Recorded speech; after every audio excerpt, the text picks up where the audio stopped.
Bom, a paz de Cristo a todos meus irmãos, nós vamos falar de um texto aqui hoje, que está em João 6, no versículo 35, que vamos falar um pouquinho sobre a água, a sede, a fome que Jesus falou que ia saciar. E nós veremos que Jesus é essa água, não a água que vende nas igrejas hoje, entendeu? Nós vamos falar um pouquinho sobre isso. Mas vamos lá. João 6, Evangelho de João, no capítulo 6, no versículo 35, diz assim: E Jesus lhes disse: Eu sou o pão da vida. Aquele que vem a mim não terá fome, e quem crê em mim nunca terá sede. Veja bem que, em primeira medida, isso aqui nos aparenta que Jesus está falando que nunca mais teremos fome nem sede. E isso aparenta falar de coisas que são terrenas. Mas na verdade Jesus não estava falando de algo terreno aqui, né? Porque ele está falando de fome, ele está falando de sede. E para entendermos um pouco isso, nós vamos voltar em João 4, onde ele encontrou a mulher samaritana. Nós vamos dar um pulinho lá, em João 4. Mas antes de irmos a João 4, eu gostaria de dar uma olhada aqui, ó. João 6,35. No finalzinho da palavra, quem crê em mim jamais terá sede.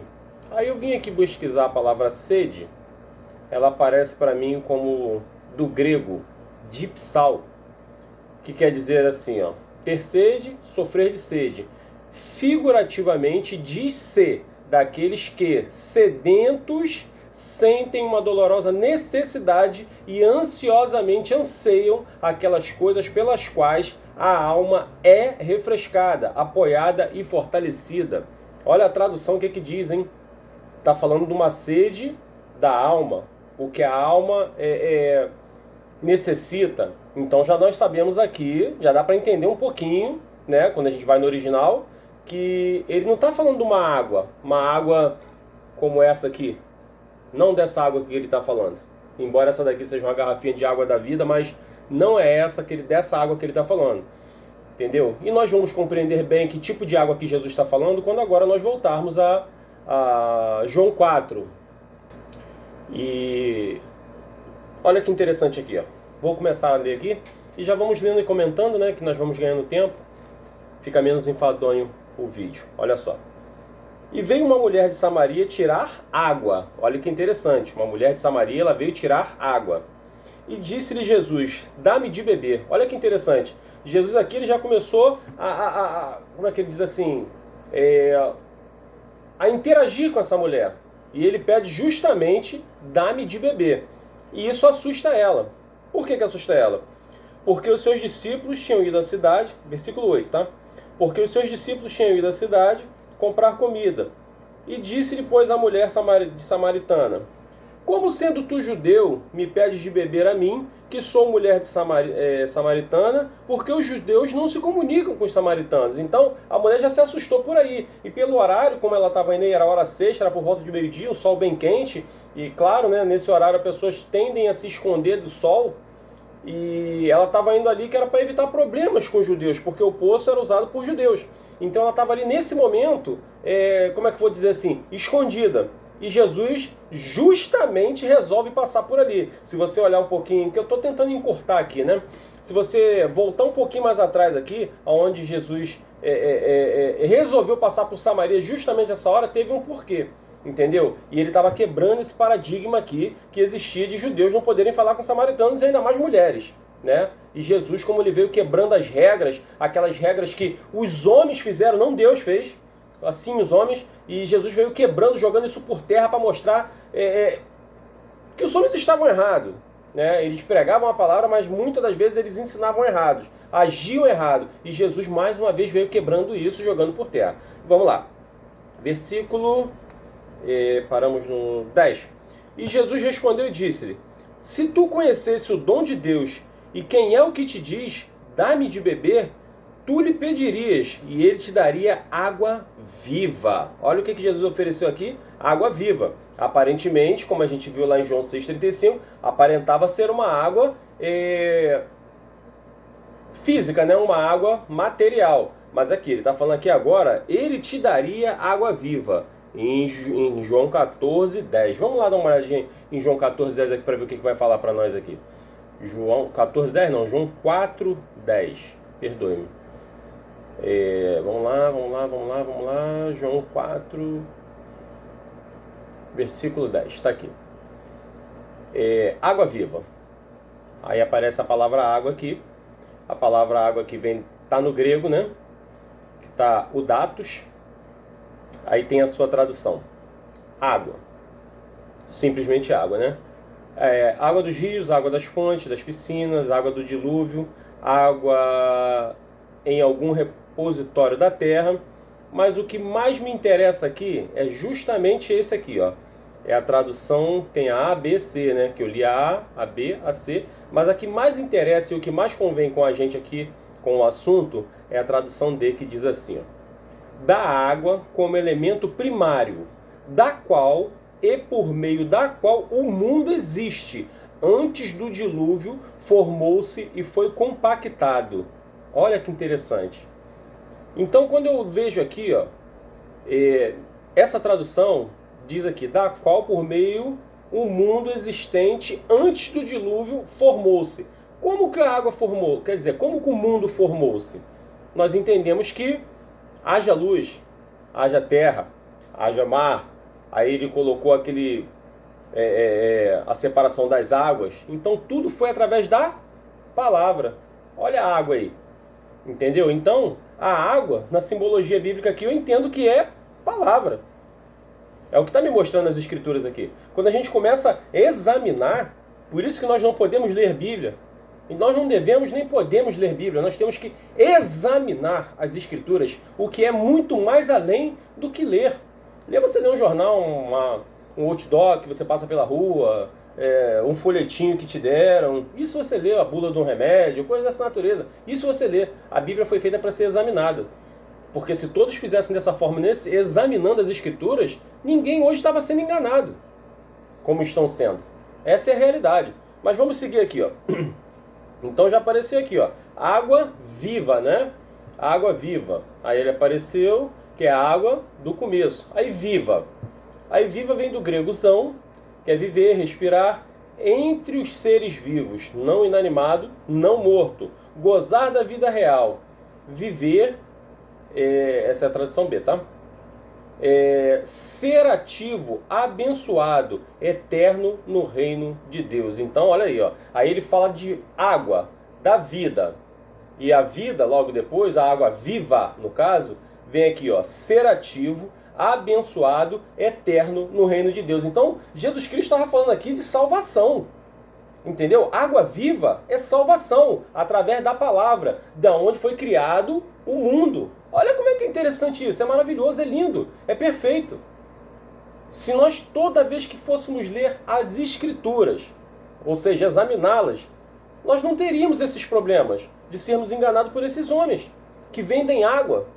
A torta e a direita aí, comprar qualquer tipo de água dessa aí, torneral, e vendem dizendo que está com o poder de Deus, e Deus não coloca o poder dele em lugar nenhum, a não ser em você, porque através da sua santificação, através da sua limpeza espiritual, que é a santificação, claro, você será habitat do Espírito Santo de Deus. Uma vez sendo habitat do Espírito Santo de Deus, o poder de Deus vai estar em você patente. É disso que ele está falando, mas vamos voltar para o texto aqui. Versículo 11. E disse-lhe a mulher, Senhor, tu não tens com que tirar. Olha aí. E o poço é fundo. Onde, pois, tens água viva? Ela ainda não entendeu. A mulher aqui ainda estava pensando no terreno. Jesus ofereceu a água da vida para ela. Vocês notaram que estava falando de salvação.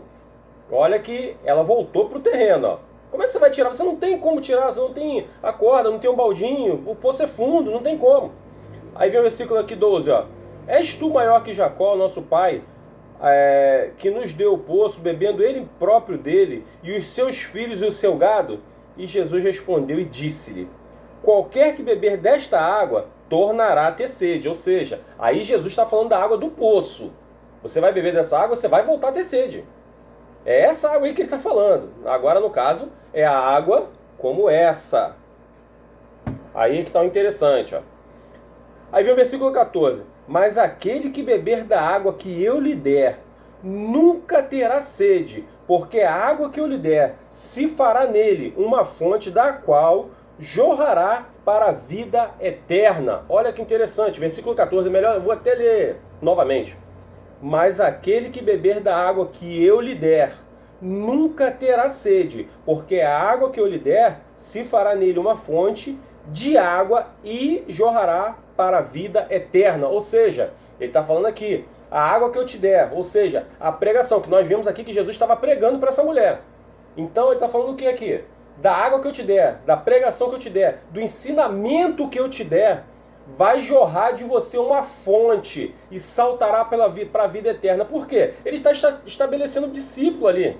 Ele está ensinando. E se você aprender e você sair dali jorrando essa mesma água, esse mesmo ensinamento a qual você recebeu de Jesus, você vai jorrar uma fonte que vai saltar para a vida eterna. Ou seja, você vai estar pregando o evangelho. É disso que ele está falando aqui. Ele vai estar pregando, ele quer dizer, ele está ensinando a pregar o evangelho. Simples assim. E eu acho que não precisa nem muito a gente... por exemplo, aqui, ó. Se a gente quiser ainda olhar, por exemplo, aquele, porém, que beber da água que eu lhe der, nunca mais terá sede. Olha que interessante. Por que da água que eu lhe der? Dos ensinamentos de Jesus, porque hoje nós temos aquele vazio, aquela coisa que está dentro de nós, que nunca é preenchida, nunca chega a lugar nenhum, e nós precisamos compreender o que é isso, esse vazio. Deus, quando nos criou, porque nós somos criaturas de Deus, até o momento de aceitarmos Jesus Cristo, passarmos a sermos filhos de Deus, até então somos criatura,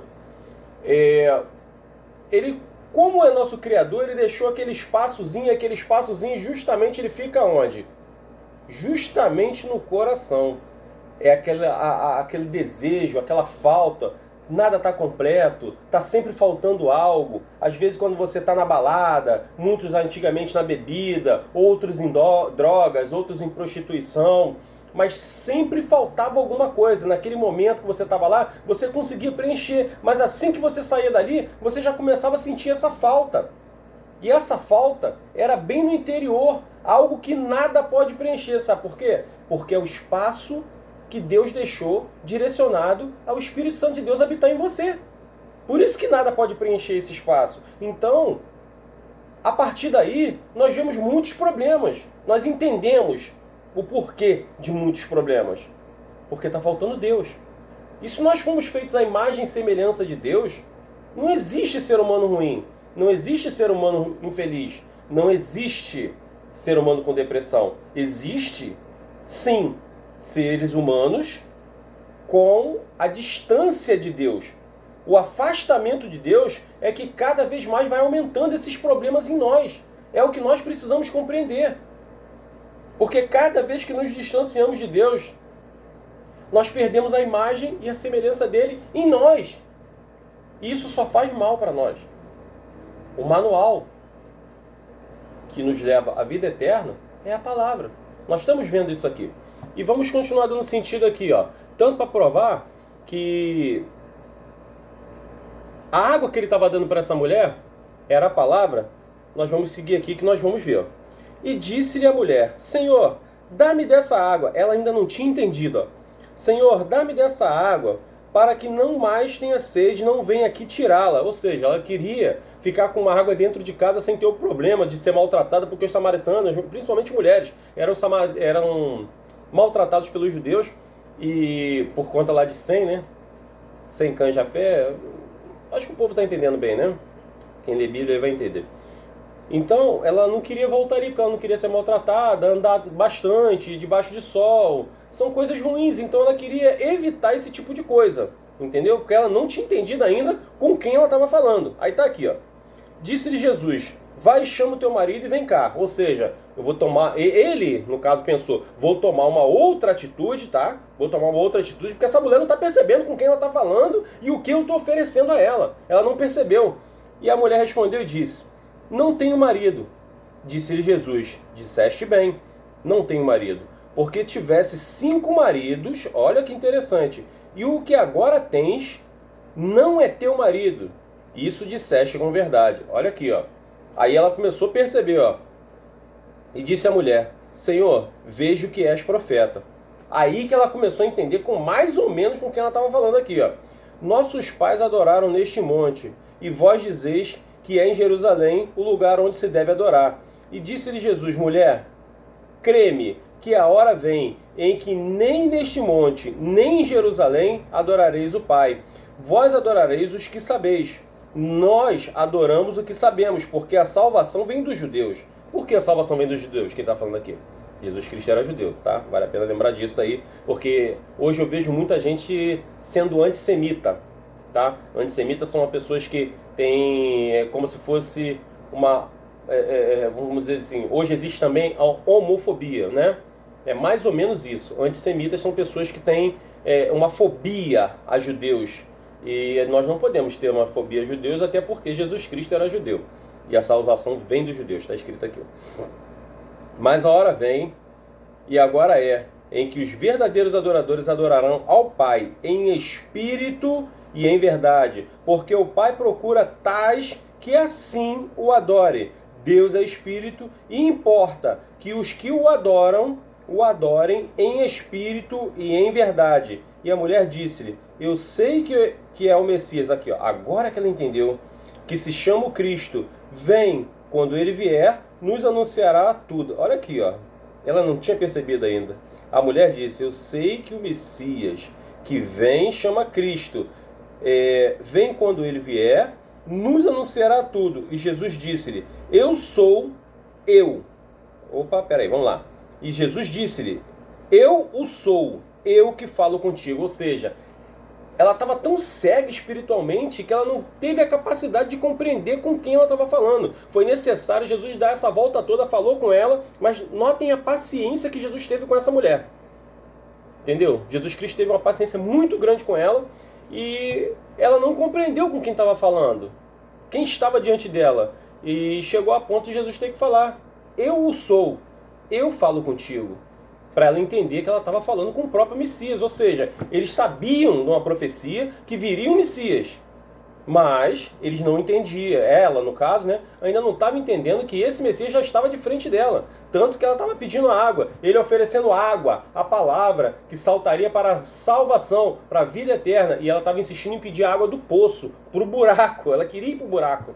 Para você ver, muitas das vezes nós estamos tão cegos espirituais que nós não enxergamos o que está diante dos nossos olhos. Tudo isso por quê? Falta nos examinar as Escrituras.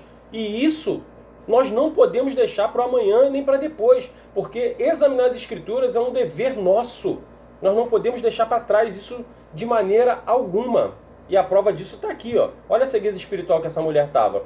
E sabendo disso agora, Jesus Cristo falou que ele... deixa eu voltar aqui, ó, em João 6,35, né? 6,35 ele diz: eu sou o pão da vida. Ou seja, o pão aqui não era um pedacinho de pão.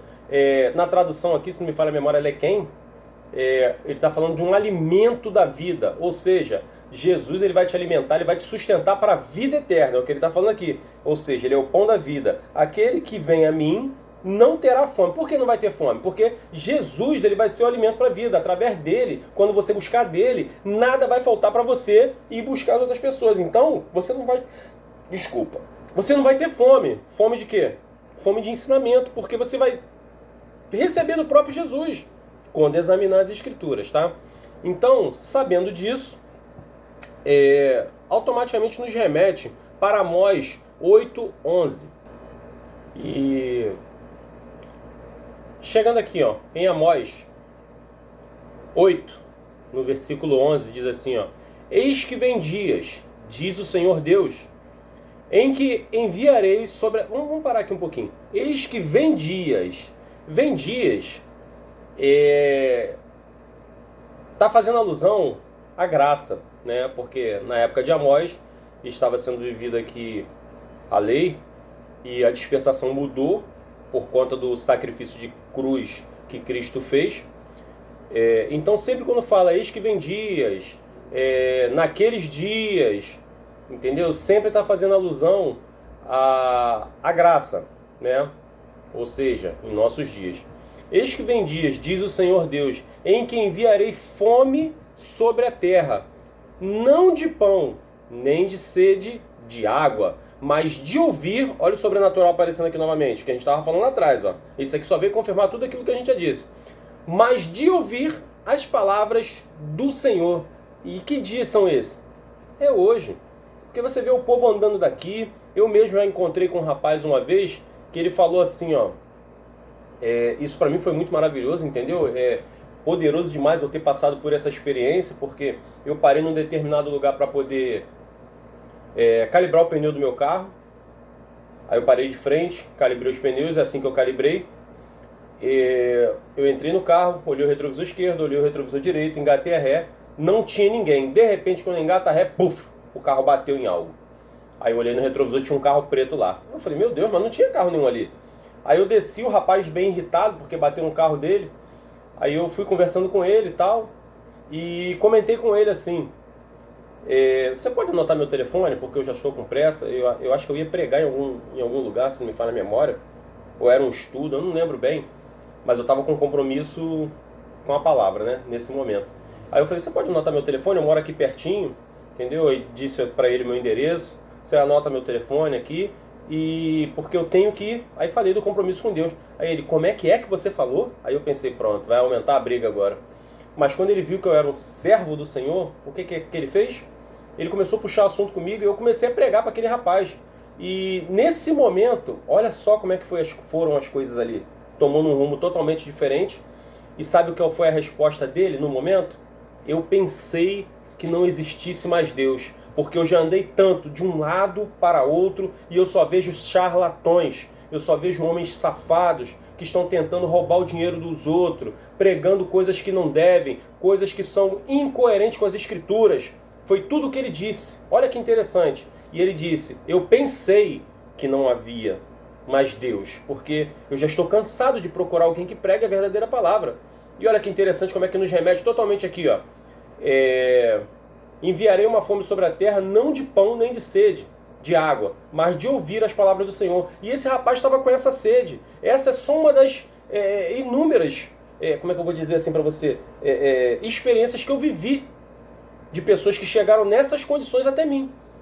Mas por que chegou assim? Porque muitas das vezes eu costumo pregar contra o sistema. Às vezes eu tenho sido até meio duro, tenho até que ter um pouco mais de cuidado como é que eu falo com as pessoas, como é que eu vou despejar essa água nas pessoas, porque muita gente não está, como é que eu vou dizer assim, apto a receber certos tipos de coisas ainda. Por quê? Porque as pessoas cresceram ouvindo mentiras e a vida delas estão baseadas em mentiras. E quando você apresenta a verdade, ela já não reconhece, fica um negócio falho. Por quê? É o ego que entra ali e acaba fazendo que, não permitindo que você venha perceber que o tempo todo você foi enganado. O seu ego atrapalha. Tem que deixar o Espírito Santo trabalhar para que esse ego caia por terra e você entenda que você foi ensinado errado. Essa é a tristeza de muitos deles. Então, estava aqui, ó, a fome. Esse rapaz veio com essa fome para mim. Mas não era com fome de comida e nem com fome de bebida. Era com fome da palavra de Deus. Exatamente a fome de Amós 8:11. E esses dias são hoje. Porque nós vemos aí, ó. Se você entra em cada igreja aí, tem certas igrejas que você entra que não dá para nem terminar de assistir o culto. Não dá. É tanta baboseira, é tanta palhaçada. Aí você chega... São pessoas tão vazias de Deus e me dá uma tristeza tão grande de ver isso. Por quê? Você entra na igreja, aí tem o grupo, não que seja errado, tem o grupo tal se apresentando, o grupo de não sei da onde que veio visitar vai apresentar a gente aqui, o grupo de não sei da onde vai fazer a mesma coisa aqui, e assim vai acontecendo, aí o tempo de culto vai se excedendo, quando chega na hora da palavra, a palavra é 15 minutos. E o que deveria ser reverenciado era a palavra, porque é a palavra que liberta, é a palavra que dá o ensino, é a água que vai jorrar para a vida eterna, para a salvação, é a palavra, não é o culto, não são as músicas, as adorações, não são. O que ajuda nós a nos limparmos do pecado é a palavra de Deus, que vai denunciando aquilo que você faz errado, aquilo que nós fazemos de errado, vai denunciando para que você possa abandonar. Uma vez abandonando, caracteriza o quê? Limpeza. A limpeza é a santificação. Nós precisamos compreender isso. Então, através da dança, não vai funcionar isso, não vai fazer. Conheceis a dança vos libertará. Conheceis o grupo tal e o grupo tal vos libertará. Não, é a palavra. Então, o que deveria ser dado ênfase em muitas das igrejas, e não é dado, é a palavra. É o ensino dela, e o ensino verdadeiro, que é para libertar, fazer a pessoa... Porque o cérebro, ele é um órgão assim como qualquer outro. E você, notem o que eu vou dizer, na maioria das igrejas o cérebro é proibido de usar. Você não pode usar o seu cérebro, porque se você usar, você ler aqui, tentar interpretar e for falar, pastor, mas aqui está um pouquinho diferente do que a gente está fazendo. A Bíblia fala uma coisa, mas espera aí, que os tempos são outros. Se Jesus não mudou, Deus é imutável, por que os tempos são outros? Então nós precisamos compreender.